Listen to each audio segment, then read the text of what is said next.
नमस्कार दोस्तों, हम लेकर आ चुके हैं आप लोगों के लिए 20 मिनट में सुबह की 50 ताज़ा और बड़ी खबरें बताएंगे। दोस्तों, प्रधानमंत्री नरेंद्र मोदी के ऊपर जमकर भड़की प्रियंका गांधी।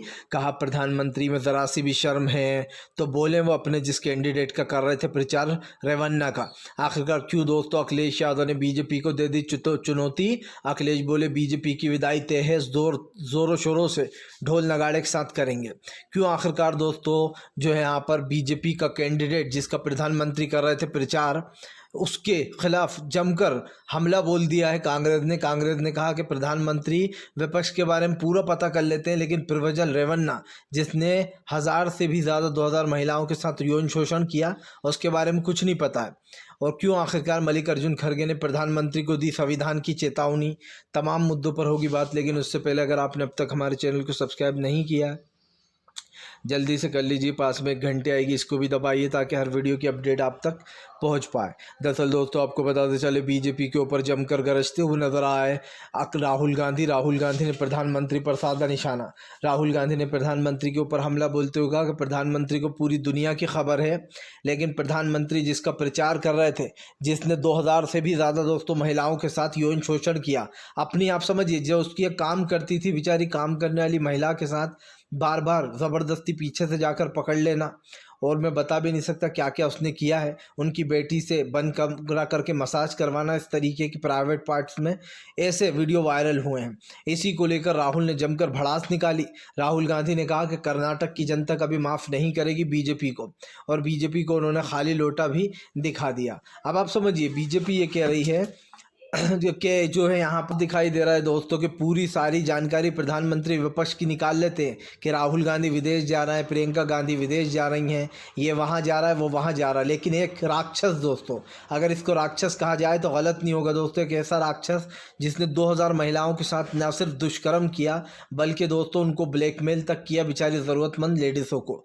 आपको बता दें चले दोस्तों, प्रधानमंत्री नरेंद्र मोदी के ऊपर फट पड़े असदुद्दीन ओवैसी बोले ऐसा भाई दुनिया में किसी को ना मिले जैसा प्रधानमंत्री कह रहे थे कि हम मुस्लिम बहनों का भाई हूँ मैं। आपको बताते चले ओवैसी ने हाथ जोड़ के कहा कि हमें ऐसा भाई नहीं चाहिए जो बाकायदा ऐसे लोगों को पालता है जिनका दोस्तों बैकग्राउंड इतना ख़तरनाक है।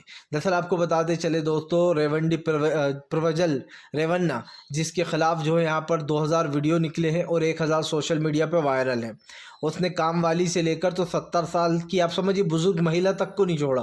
बुजुर्ग महिला जो 70 साल की उन्हें भी नहीं छोड़ा, यही नहीं बच्चों को भी नहीं छोड़ा।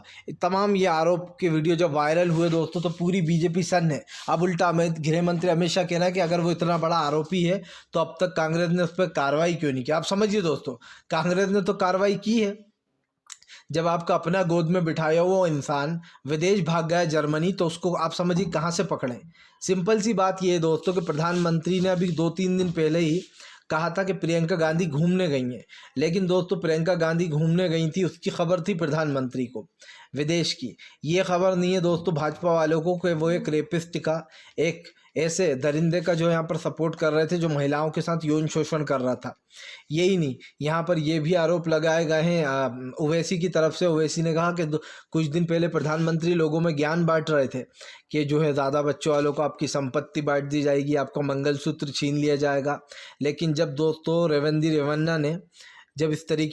रेवन्ना ने इस तरीके की हरकत की दोस्तों महिलाओं के साथ, खुद की काम करने वाली लेडी के साथ, उसकी बेटी के साथ, तो दोस्तों कहाँ गई थी इंसानियत, कहाँ गया था तब हिंदुत्व। पूरी तरीके से नरेंद्र मोदी की पोल खुल गई है। आपको बताते चले दोस्तों फिलहाल एक बार फिर से अखिलेश ने दे दिया बीजेपी को नया नारा। अखिलेश बोले अब की बार भाजपा 400 हार। आपको बता दें अखिलेश ने कहा कि मेरा दावा धीरे धीरे करके पूरा सीधा सच होता जा रहा है। उन्होंने कहा कि जो लोग सबसे पहले 400 का नारा देकर आए थे, सबसे पहले उन्होंने अपने इस नारे को गायब किया कि 400 पार बहुत हो गया भैया। 2 चरणों में दोस्तों बीजेपी पूरी तरीके से फेल हो गई है। अब बस 3 चरण के चुनाव बचे हैं। अगर इन 3 चरणों में से 2 चरणों में और बीजेपी फेल हुई तो ये समझ लीजिए कि बीजेपी को अपनी साख तक बचाना मुश्किल हो जाएगा। यही नहीं, प्रधानमंत्री नरेंद्र मोदी के ऊपर अखिलेश ने हमला बोलते हुए कहा कि फिलहाल जनता को 10 साल से बेवकूफ़ बनाया जा रहा है। हर पेपर उत्तर प्रदेश में लीक हो जाता है। आज रात में कोई महिला या बच्चा उन्होंने कहा अकेले निकल नहीं सकता, उत्तर प्रदेश गुंडा राज बन चुका है। अखिलेश ने कहा कि फ़िलहाल जिस तरीके की सुरक्षा है उत्तर प्रदेश में उससे लोगों को डर लगता है, क्योंकि जाहिर सी बात है उत्तर प्रदेश दोस्तों क्राइम रेट में नंबर 1 पर आता जा रहा है और यही कारण है जो अखिलेश ने भड़ास निकाल दी है बीजेपी के ऊपर। आपको बताते चले दोस्तों, फिलहाल प्रधानमंत्री नरेंद्र मोदी को लगा बड़ा झटका। जेडीएस ने जो यहाँ पर प्रज्वल रेवन्ना को जो यहाँ पर पार्टी से सस्पेंड कर दिया है। लेकिन दोस्तों जेडीएस और बीजेपी एक ही थाली के चट्टे बट्टे।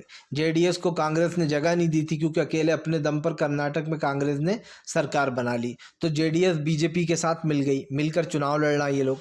अब जेडीएस ने दोस्तों प्रज्वल रेवन्ना को जो है यहाँ पर सस्पेंड कर दिया। लेकिन दोस्तों मज़ा पता है क्या आया है? उनके लिए दुख ज़रूर है दोस्तों, मुझे महिलाओं के लिए, लेकिन उनके लिए खुशी भी है कि कम से कम दोस्तों इस एक चेहरे पर जो नकाब लगाया था उसका चेहरा सामने आ गया लोगों के कि ये जो बीजेपी का कैंडिडेट है प्रज्वल रेवन्ना, जिसका प्रधानमंत्री सपोर्ट कर रहे थे दोस्तों, बाकायदा उसकी असलियत दुनिया के सामने आ गई है। खुशी इस बात की है कि अब वो और महिलाओं की ज़िंदगी बर्बाद नहीं कर पाएगा। खुशी इस बात की भी है कि चुनाव के वक्त हुआ, ताकि दोस्तों जो लोग बीजेपी को वोट देने भी अगर वाले थे तो वो एक भी वोट बीजेपी को ना जाए, यही हमारी मंशा है। क्योंकि दोस्तों बीजेपी ने जिन लोगों का सपोर्ट किया है वो आपके सामने है। यही नहीं दोस्तों, इस बंदे के ऊपर ऐसे ऐसे आरोप है, इसने आप समझिए महिला पुलिस तक को नहीं छोड़ा है। जो कोई इससे मदद मांगने आता था कि हमारा ट्रांसफ़र करा दीजिए, उसके बदले ये उनके साथ यौन शोषण करता था, उनको दोस्तों खूब ब्लैकमेल करता था। यही नहीं, काम वाली जो उनके मेट थी उसने पूरा खुलासा कर दिया। उन्होंने बताया कि ज़बरदस्ती पीछे से आना और जो है मेट को ज़बरदस्ती पकड़ लेना, फिर उसके बाद एक कमरे में जाना और उनकी बेटी को लेकर जाना और मसाज करवाना, इस तरीके की जो हरकतें हैं दोस्तों उसकी, ये सारी चीज़ें सामने आई हैं, जिसको लेकर कहीं ना कहीं पूरी तरीके से घिर गया है। हालांकि उसने अपनी जान बचा ली, वो जर्मनी भाग गया दोस्तों। और ये आप जानते हैं कि विदेश भागने के बाद यहाँ का कानून लगभग कुछ नहीं कर पाता है, फिर वो विदेश का मामला हो जाता है और इसीलिए वो डरपोक दोस्तों भगोड़ा देश छोड़कर भाग निकला है। आपको बताते चले दोस्तों, प्रधानमंत्री नरेंद्र मोदी के ऊपर भड़के तेजस्वी यादव। तेजस्वी बोले प्रधानमंत्री बिहार में आए तो कम से कम मुद्दों की बात करें। अमित शाह और प्रधानमंत्री नरेंद्र मोदी दोनों के ऊपर तेजस्वी ने भड़ास निकाली। तेजस्वी यादव ने कहा कि अब तो दुनिया देख रही है कि प्रधानमंत्री नरेंद्र मोदी देश में कौन सी राजनीति कर रहे हैं। तेजस्वी यादव ने कहा कि प्रधानमंत्री की पार्टी में गुंडे, लफंडर और रेपिस्ट भरे पड़े हैं। यही नहीं दोस्तों, तेजस्वी यादव ने बहुत बड़ी बात बोल दी है। तेजस्वी ने कहा कि जब ऐसे गुंडे मवाली पार्टी में होंगे तो बहन बेटियां कैसे सुरक्षित रहेंगी। जाहिर सी बात है दोस्तों, अगर देश में कानून नहीं होता तो खुलेआम बीजेपी के नेता महिलाओं के साथ ये सब कुछ कर रहा होते। आप समझिए, वो तो देश में कानून है तो ये लोग अपने आप को कंट्रोल करके बैठे हुए हैं, वरना देश में ऐसे भी लोग हैं दोस्तों जो खुलेआम ये सब कुछ करते फिर रहा होते। जो मणिपुर में हुआ बेचारी उन 2 महिलाओं के साथ जिनको दोस्तों निर्वस्त्र कर घुमाया गया, ये तो उनसे भी बड़ा दरिंदा निकला। इसने तो 2000 से भी ज़्यादा महिलाओं की ज़िंदगी बर्बाद की और ख़ुद वीडियो भी बनाता था। बेशर्मी देखिए कि यौन शोषण भी करता था और वीडियो बनाकर रखता भी था। अब ऐसे लोगों की मानसिकता पर दोस्तों क्या सवाल उठना चाहिए? क्या ऐसे गंदे लोग, ऐसे ख़राब लोग इस देश में रहना चाहिए दोस्तों, जो लड़कियों की इज्जत नहीं करते हैं या फिर उनको अपने हिसाब से चलाने की कोशिश करते हैं? जाहिर सी बात है, भारतीय जनता पार्टी के लिए तो ये भी कोई बड़ा मुद्दा नहीं है। दुनिया के सामने वो भले यूँ कर दे हाँ वो ही, लेकिन दोस्तों बीजेपी एक ऐसी पार्टी है जिसमें ऐसे लोगों की भरमार है और कई ऐसे लोग हैं जिनके ऊपर ये आरोप लग चुके हैं। यही कारण है जो अब भड़ास निकाल दी है दोस्तों जो यहाँ पर विपक्ष ने पूरी, और ये भी कहा है तेजस्वी यादव ने कि फ़िलहाल बिहार की जनता बीजेपी को वोट नहीं देगी, क्योंकि बिहार की जनता, जाहिर सी बात है दोस्तों, ये आरोप जो भी बीजेपी के ऊपर लग रहा है उसको लेकर कहीं ना कहीं तेजस्वी ने बिल्कुल सही बोला कि जो लोग देश में इस तरीके की चीज़ें कर रहे हैं उनको भाजपा सपोर्ट करती है। आपको बताते चले दोस्तों, बीजेपी के ऊपर जमकर भड़के जीतू पटवारी। कहा हमारे कैंडिडेट को लूट लिया। ये देश के लिए एक सबक है दोस्तों कि बीजेपी देश के संविधान को मिटाना चाहती है। वो चाहती है देश में चुनाव होना ही बंद हो जाए। मैं पूछना चाहता हूं दोस्तों कि एक कैंडिडेट अक्षय जो कि इंदौर में खड़ा हुआ था, कांग्रेस का प्रत्याशी था, उसको दोस्तों लगातार कांग्रेस सपोर्ट कर रही थी, प्रचार कर रही थी क्योंकि वो उनका कैंडिडेट था। लेकिन कल दोस्तों कैलाश विजयवर्गीय जो कि लगभग 70 साल के होने वाले हैं, उनको दोस्तों इतनी शर्म नहीं है कि उन्होंने कांग्रेस के प्रत्याशी को अपनी पार्टी में लूट लिया। जीतू पटवारी ने हमला बोलते हुए कहा कि क्या ये देश के लोकतंत्र तानाशाही की तरफ नहीं बढ़ रहा है। अभी ऐसा ही एक कांड सूरत में हुआ, आपने देखा होगा। कांग्रेस का नेता जो बीजेपी के नेता के खिलाफ गुजरात में खड़ा हुआ था, उसको 3 दिन के लिए बीजेपी ने गायब कर दिया। उसके बाद जो बाकी के लोग और खड़े हुए थे बीजेपी का विरोध करने, उन तीनों को भी गायब, उन लोगों ने भी अपने पर्चे वापस ले लिए और बीजेपी का कैंडिडेट निर्विरोध जीत गया। तो दोस्तों सवाल ये उठता है कि जब मेन वक्त पर अगर इस तरीके से चुनाव के कैंडिडेटों को उड़ाया जाएगा तो चुनाव कैसे संभव है। क्या इसमें चुनाव आयोग को दोस्तों हस्तक्षेप नहीं करना चाहिए? क्या चुनाव आयोग को नहीं कहना चाहिए कि ये जो हो रहा है ये संविधान के खिलाफ है दोस्तों? या फिर दोस्तों इसी तरीके से अभी तो खैर चलिए एक है इंदौर का कैंडिडेट, इतने समय से कांग्रेस उस पर मेहनत कर रही थी क्योंकि तीसरे चरण का चुनाव सर पर है दोस्तों। अब इतना समय नहीं बचा है कि आप जो है यहाँ पर प्रचार कर सकें सीट के लिए और जो है यहाँ पर सीट जीती जा सके। लेकिन बीजेपी ने बड़ी चालाकी से उस अक्षय नाम के व्यक्ति को दोस्तों अपनी पार्टी में शामिल कर लिया और उसको लूट कर ले गए। लूटना जो है ये सब कुछ जीतू पटवारी ने कहा। जीतू पटवारी ने आरोप लगाया कि बीजेपी ने लूटा है, इसको लूट ही कहा जाएगा क्योंकि जाहिर सी बात है दोस्तों, देश का कानून, देश की अदालतें और देश का चुनाव आयोग भाजपा के लिए काम कर रहा है। सिर्फ DY चंद्रचूड़ ही एक ऐसे हैं जिन्होंने दोस्तों फिलहाल अभी जितने भी फैसले दिए हैं वो बहुत अच्छे फैसले दिए हैं। DY चंद्रचूड़ से लोगों को उम्मीद रहती है जब भी वो कोई फैसले की सुनवाई करते हैं। बाकी तो अदालतों का हाल आपने देख रखा है। अरविंद केजरीवाल जेल में बंद हैं, संजय सिंह को बड़ी मुश्किल से बेल मिली दोस्तों, और तमाम जो लोग हैं उनके ऊपर क्या कार्रवाइयाँ हो रही हैं मुझे बताने की ज़रूरत नहीं है। आप भी जानते हो कि क्या हो रहा है। जो कुछ भी हो रहा है दोस्तों दुनिया देख रही है। ऐसा नहीं है कि फ़िलहाल किसी को कोई खबर नहीं है। तमाम मुद्दे, तमाम बातें आपके सामने हैं। प्रधानमंत्री से लेकर बीजेपी के तमाम जितने भी नेता हैं वो कहीं ना कहीं इस चीज़ के ऊपर दिखाई दे रहा है कि फ़िलहाल सरकार की नीतियाँ पूरी तरीके से फेल हो चुकी हैं और ये सरकार देश के संविधान को ख़त्म करना चाहती है। एक तरफ बीजेपी कहती है कि ये सब कुछ झूठ है, राहुल गांधी झूठ फैला रहा है कि हम संविधान को ख़त्म कर देंगे। अगर ये झूठ है प्रधानमंत्री तो बताइए कि आपके बीजेपी के नेता ने सुप्रीम कोर्ट में ये याचिका दायर नहीं की है कि देश का संविधान बदल दिया जाए। अभी हाल ही में कल ही सुप्रीम कोर्ट ने उस याचिका को फटकार लगाकर खारिज कर दिया है। लेकिन दोस्तों फिर प्रधानमंत्री किस बलबूते पर कहते हैं कि उनके मन में ऐसा कुछ नहीं है। अगर उनके मन में दोस्तों ऐसा कुछ नहीं है कि देश का संविधान ना बदले तो फिर बीजेपी के नेता सुप्रीम कोर्ट में याचिकाएं क्यों लगा रहे हैं, कोर्ट में, हाई कोर्ट में, सुप्रीम कोर्ट में, कि जो है यहाँ पर देश का संविधान बदला जाए। दोस्तों ये सिर्फ बीजेपी और RSS की सोच है कि देश के संविधान को बदल देना चाहिए। देश का संविधान बाबा साहब अम्बेडकर ने लिखा था और बाबा साहब अम्बेडकर जैसा इस दुनिया में दूसरा कोई हो नहीं सकता है और ना ही कभी देश का संविधान बदला जा सकता है। ये सिर्फ वोट मांगने की तरकीब है बीजेपी की। जो अंधभक्त हैं, बीजेपी सोचती है वो खुश हो जाएंगे ऐसी चीज़ सुन के। जैसे कि मंगलसूत्र वाला बयान नरेंद्र मोदी ने पता क्यों दिया था? क्योंकि उन्हें लग रहा था कि इससे हिंदू भाई खूब खुश होंगे और जो हमारी पहले चरण में हार हुई है दूसरे चरण में हमें अच्छे खासे वोट मिल जाएंगे। लेकिन मज़ा तब आया जब दोस्तों दूसरे चरण भी फसड्डी रहा और बीजेपी को लोगों ने ठेंगा दिखा दिया। जाहिर सी बात है 10 साल से लोगों को बेवकूफ़ बना रहे थे। आपको बता दें चले दोस्तों, ममता बनर्जी का भाजपा के ऊपर बड़ा हमला। ममता बनर्जी बोली दंगा पार्टी है बीजेपी, पहले दंगे भड़काती है और फिर लोगों को भड़काने का काम करती है। दरअसल आपको बता दें चले ममता बनर्जी ने बीजेपी के ऊपर हमला बोल दिया। ममता बनर्जी का कहना है कि ये लोग देश में सिर्फ दंगे भड़काना चाहते हैं। ममता बनर्जी ने बीजेपी के ऊपर आरोप लगाया कि बंगाल की शांति को भंग करने के लिए ही आती है बीजेपी यहाँ पर। आपको बता दें चले ममता बनर्जी ने यह भी कहा कि प्रधानमंत्री नरेंद्र मोदी और पूरी बीजेपी बंगाल में दंगे फैलाने आती है और वो भी चुनाव के वक्त, ताकि दोस्तों इसमें चुनाव पर उसको बड़ा फ़ायदा हो। दरअसल यही नहीं दोस्तों, ममता बनर्जी के ऊपर कोर्ट का भी शिकंजा कसवाया जा रहा है। कभी उनके ऊपर जो है यहाँ पर शिक्षा भर्ती घोटाले का मामला दर्ज किया गया है अभी हाल ही में। हालांकि वो बात अलग है, सुप्रीम कोर्ट ने इस पर स्टे लगा दिया है। लेकिन एक चीज़ साफ़ हो जाती है दोस्तों कि प्रधानमंत्री से लेकर बीजेपी के नेताओं तक में इस चीज़ को लेकर डर है। और ये बात मैं पहले भी कह चुका हूँ कि ममता बनर्जी एक ऐसी शख्स है दोस्तों, एक ऐसी वो है मुख्यमंत्री जिनके आगे बीजेपी की एक नहीं चलती है। ममता बनर्जी हर चुनाव में बीजेपी के धूल चटाती हैं और इस वाले चुनाव में भी दोस्तों वही होने वाला है जो अगले चुनाव में हुआ था। बीजेपी की ज़मानत भी जब्त हो जाएगी।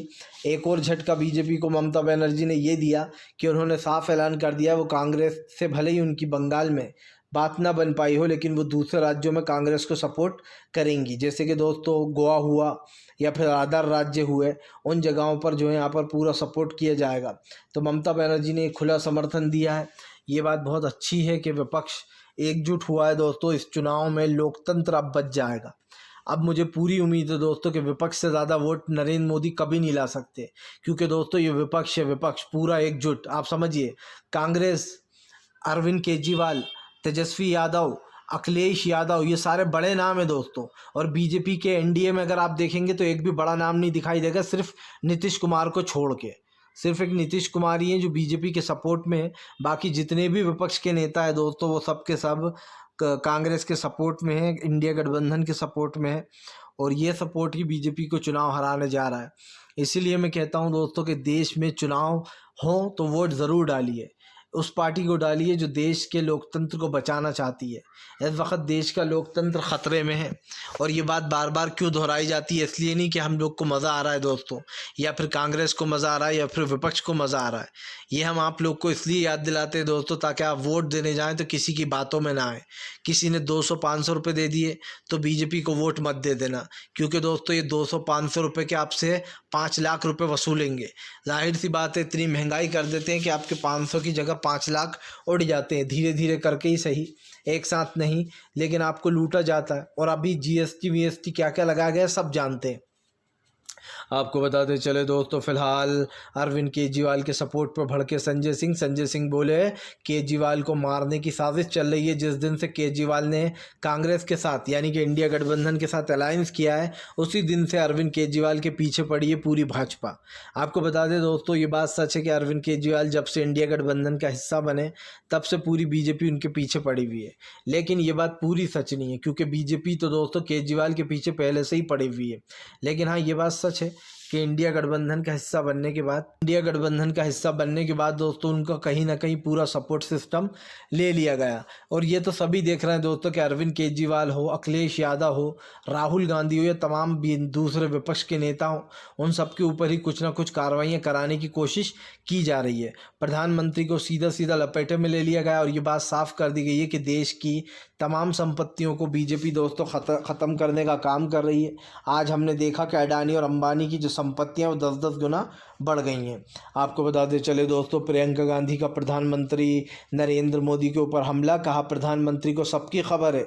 अभी मैं 2-3 दिन के लिए अपनी बेटी से मिलने चली गई थी। प्रियंका ने कहा 3 दिन के लिए अपनी बेटी से बाहर मिलने चली गई थी, तो बीजेपी कहने लगी कि प्रियंका गांधी बाहर विदेश घूमने गई हैं। यही नहीं, प्रियंका ने प्रधानमंत्री पर निशाना साधते हुए कहा कि आपको सबकी खबर है, राहुल गांधी कहाँ जा रहा है, प्रियंका कहाँ जा रही है, विपक्ष का कौन सा नेता कहाँ जा रहा है। लेकिन आप जिसका प्रचार कर रहे थे उसके बारे में आपको कुछ नहीं पता है, जो 2000 महिलाओं के साथ दोस्तों यौन शोषण कर चुका है। उनके गंदे वीडियो बनाकर सोशल मीडिया पर वायरल हो गए वो वीडियो दोस्तों। सोचिए, अगर उसकी पेन ड्राइव दोस्तों अभी भी हाथ नहीं आती तो अभी भी वो बंदा इसी तरीके से महिलाओं को अपना निशाना बनाता रहता। और दोस्तों कोई उसके खिलाफ़ कोई कार्रवाई भी नहीं करता, क्योंकि किसी कुछ पता ही नहीं चलता। उसने दोस्तों बुज़ुर्ग से लेकर जवान से लेकर तो बच्ची तक को नहीं छोड़ा है। उसकी तमाम चीज़ों में जो यहाँ पर ये सारी चीज़ें निकल कर सामने आई हैं, तो साफ दिखाई दे रहा है दोस्तों जो चीज़ें हुई हैं उसको लेकर प्रियंका ने पूरा खुलासा किया। प्रियंका गांधी ने कहा कि प्रधानमंत्री जिस व्यक्ति का प्रचार करते फिर रहे थे उसकी पूरी हैरत की बात यह है कि पूरी कुंडली प्रधानमंत्री को पता थी। उसके बावजूद भी प्रधानमंत्री दोस्तों एक ऐसे इंसान का प्रचार किया। क्या दोस्तों ये शर्म की बात नहीं है? या फिर प्रधानमंत्री दुनिया को ये बताना चाहते हैं कि उनको शर्म आती ही नहीं है? जाहिर सी बात है, इस तरीके की चीज़ें होंगी तो जनता तो सवाल पूछेगी। और अब तो आप ये भी कोशिश करोगे कि जनता आपसे सवाल पूछना बंद ही कर दे। लेकिन मुझे एक चीज़ जो दिखाई दी दोस्तों वो यही है कि प्रधानमंत्री के बारे में प्रियंका गांधी के एक एक बोल सच है। राहुल गांधी और प्रियंका गांधी प्रधानमंत्री को बहुत करीब से अच्छे से जान चुके हैं दोस्तों। कब कौन सा चाल प्रधानमंत्री चलेंगे, किन लोगों को सपोर्ट करेंगे, प्रधानमंत्री को कोई फ़र्क नहीं पड़ता। कोई किसी महिला के साथ कुछ भी करे दोस्तों, ये सिर्फ दिखावा करते थे प्रधानमंत्री नारी शक्ति की। जबकि आप सब देख रहे हो कि कैसी नारी शक्ति जो लोग आरोपी हैं उनका साथ दिया जा रहा है खुलकर। फिलहाल ज़्यादा से ज़्यादा इस वीडियो को दोस्तों सपोर्ट कीजिए, चैनल को सब्सक्राइब कीजिए।